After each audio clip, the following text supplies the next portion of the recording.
రెండు అనుకుంటా, ఒకటి దర్శి, ఇంకొకటి రాయలసీమలో ఒకటి వచ్చింది మీకు, అంతేనా సార్? రైట్. మనతోటి బీజేపీ నుంచి ఆంజనేయ రెడ్డి గారు ఉన్నారు, బీజేపీ సీనియర్ నాయకులు. ఆంజనేయ రెడ్డి గారు, good evening sir. Good evening Brahmanaidu గారు, మీకు పేదలో పాల్గొంటున్న అందరూ కూడా గుడ్ ఈవినింగ్ అండి. సిద్ధమవుతున్నారు సార్ స్థానిక సంస్థల ఎన్నికల్లో? ఒక 10% అన్న పోటీ చేస్తారా బీజేపీ? కూటమి ప్రభుత్వము ముగ్గురు పార్టీ నాయకులు కూర్చుంటారు. ఎవరికి ఏ మేరకు పోటీ చేయాలా, ఎవరికి ఎక్కడ బలం ఉంది అనేది నిర్ణయించి ఖచ్చితంగా స్థానిక సంస్థల ఎన్నికల్లో పోటీ చేయడం, కూటమి పోటీ చేయడము, ఘన విజయం సాధించడం, ఇందులో ఎటువంటి అనుమానం లేదు. ఒకటి చాలా స్పష్టం చేయదలుచుకున్నాం. జరగబోయే స్థానిక ఎన్నికలు, మున్సిపాలిటీలు కానివ్వండి, కార్పొరేషన్లు కానివ్వండి, పంచాయతీలు కానివ్వండి, జెడ్పీటీసీ, ఎంపీటీసీలు, ఇవన్నీ కూడా ప్రజాస్వామ్యబద్ధంగా స్వేచ్ఛగా ఎన్నికలు జరుగుతాయనే విషయంలో ఎటువంటి అనుమానం లేదు. వైసీపీ ప్రభుత్వంలో, వైసీపీ హయాంలో జరిగినంత దుర్మార్గంగా, అప్రజాస్వామికంగా, ఏమాత్రము విలువలు లేకుండా, ఏమాత్రం పద్ధతి లేకుండా మాత్రము జరగవు. ఇవి ఖచ్చితంగా పూర్తిగా ప్రజాస్వామ్య పద్ధతిలో అందరూ కూడా పోటీ చేసే అవకాశం ఉంటుంది, అందరూ కూడా ఎన్నికల్లో పాల్గొనే అవకాశం ఉంటుంది. అందులో ఎటువంటి అనుమానం లేదు. మనం చూసాం గత వైసీపీ హయాంలో ఎన్నికలు ఏ విధంగా జరిగాయో. మా జిల్లా సంగతి చెప్తాను, అన్ని జెడ్పీటీసీలు వైసీపీ అండి. అన్ని గెలవలేదా వాళ్ళు? నేను ఏమంటున్నట్టే, ఒక్క నిమిషం నన్ను మాట్లాడినవ్వండి. ప్రజాబలంతో ప్రజాస్వామ్యబద్ధంగా ఎన్నికలు జరుగుంటే ప్రజాబలంతో గెలిచారని చెప్పొచ్చు, కానీ ప్రజాస్వామ్యబద్ధంగా ఎన్నికలు జరగలేదు కదా. మా నెల్లూరు మున్సిపల్ కార్పొరేషన్ లో 54 డివిజన్లు ఉంటే 54 వైసీపీ గెలిచేసింది. ఎట్లా ప్రజాస్వామ్యం ఇది వీలవుతుంది నాకు చెప్పండి. అందరినీ ఎవరిని నామినేషన్లు వేయించలా, నామినేషన్లు పెరుక్కున్నారు, చించేశారు, దౌర్జన్యం చేశారు. చిత్తూరు జిల్లాలో మీరు చూశారు కదా, అన్ని ఎంపీటీసీలు వైసీపీ గెలిచింది, అన్ని జెడ్పీటీసీలు వైసీపీ గెలిచింది, అన్ని మున్సిపాలిటీలు వైసీపీ గెలిచింది. ఇది ప్రజాస్వామ్యం ఎక్కడైనా జరుగుతుందా? ఇది అన్లెస్ అధికారంలో ఉన్న పార్టీ దుర్మార్గాలు చేసి దౌర్జన్యం చేసే తప్ప అటువంటి పరిస్థితులు ఈ కూటమి ప్రభుత్వంలో ఉండదు. చాలా స్పష్టంగా ప్రజాస్వామ్యబద్ధంగా ఎవరైనా ఎన్నికల్లో అర్హులైన వాళ్ళందరూ పోటీ చేయొచ్చు, రాజకీయ పార్టీలు పోటీ చేయొచ్చు, ఇండిపెండెంట్లు పోటీ చేయొచ్చు. ఇందులో ఎటువంటి అనుమానం లేదు. ఒకటి. రెండోది, వైసీపీ ప్రతినిధులు మాట్లాడుతూ అమరావతి గురించి మాట్లాడుతూ అక్కడ గుంటల్లో నీళ్లు తీస్తారా, అమరావతి బ్రహ్మాండంగా సాగుతా, అసలు మీరు అసెంబ్లీకే పోరు కదా, మీకేం జరుగుతుంది అక్కడ ఏం తెలుసు అండి? మనం అసెంబ్లీకి పోతే అమరావతి రోడ్లలో వెళితే అమరావతిలో ఏ అభివృద్ధి జరుగుతుందో తెలుస్తుంది. మనం అసెంబ్లీకే బావు, కానీ టీవీ చర్చలో కూర్చొని నీళ్లు తోడుకుంటారని చెప్తారు. ఏం మాట్లాడుతున్నారు అర్థం. ఒకటి. రెండోది, అమరావతిలో జరుగుతున్న పనులు నీకు ఎంత పనులు జరుగుతున్నా నీకు కనిపించవు పైకి. ఎందువల్లంటే ముందు అండర్ గ్రౌండ్ పైప్ లైన్లు వేయాలా, అండర్ గ్రౌండ్ వైరింగ్లు చేయాలా, కింద నుంచి ఆ రివిట్మెంట్లు అవన్నీ కూడా చేసుకుంటూ రావాలా. కాబట్టి ఎవరైనా కారులో పోయేళ్ళు ఎవరైనా ఉంటే, నేను కూడా వెళ్ళాను సంస్థలు, నీకేమి కనిపించదు.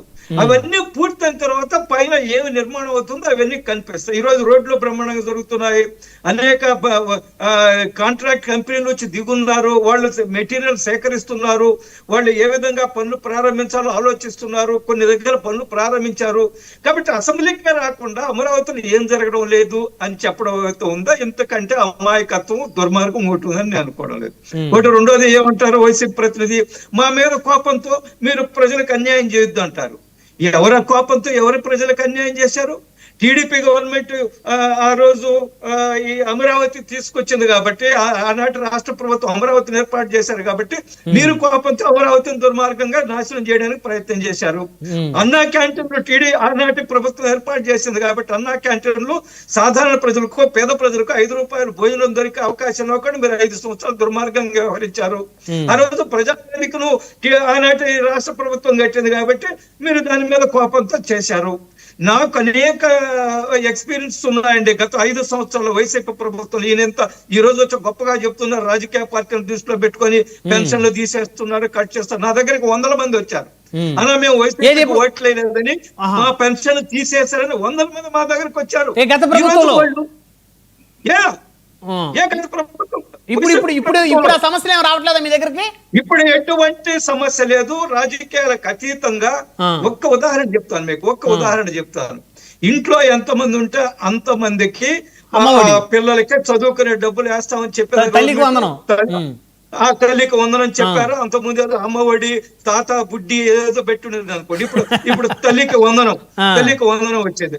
తల్లికి వందనము ఏ కుటుంబం, నేను సవాల్ చేస్తున్నాను, ఏ కుటుంబంలో అర్హులైన కుటుంబాల పిల్లల్లో ఎంతమంది చదువుతుంటే అంతమందికి వస్తుంది. ఒక్క ఉదాహరణ కూడా చూపించమనండి. పలానా కుటుంబంలో 3 పిల్లలుంటే ఒక్కరికే వస్తుంది, 4 పిల్లలుంటే 2కే వస్తుందని ఒక్క ఉదాహరణ చూపించమని నేను సవాల్ చేస్తున్నాను. కానీ ఏమి ఉండదు, వాళ్ళ దగ్గర సమాచారం ఉండదు, వాళ్ళ దగ్గర సబ్జెక్ట్ ఉండదు, వచ్చి అబద్ధాలు మాట్లాడేస్తూ ఉంటారు. ఒకటి. రెండోది, పారిశ్రామికవేత్తలకు ఉచితంగా ల్యాండ్లు ఇచ్చేసారు, 10 రూపాయలకి ఇచ్చి. ఎక్కడిచ్చారండి? ఎవరు చెప్పారు మీకు ఇచ్చారని?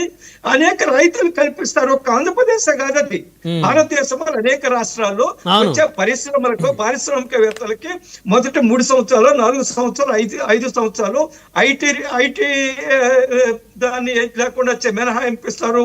కొన్ని ట్యాక్సులు మినహాయిపిస్తారు. భూములు కొంత తక్కువ ధరలకు ఇస్తారు. అదే విధంగా అక్కడ ఉండే డెవలప్మెంట్ విషయంలో ప్రభుత్వం కొంత జోక్యం చేసుకుంటే ఇది సహజంగా జరిగేదే. ఎందుకంటే పెద్ద పెద్ద పరిశ్రమల కంపెనీలు వస్తే వేల మందికి ఉపాధి కలుగుతుంది కాబట్టి, భవిష్యత్తులో రాష్ట్రానికి రెవెన్యూ వస్తుంది కాబట్టి చేస్తారు. కానీ అది ఏది కనిపించదు వాళ్ళకు.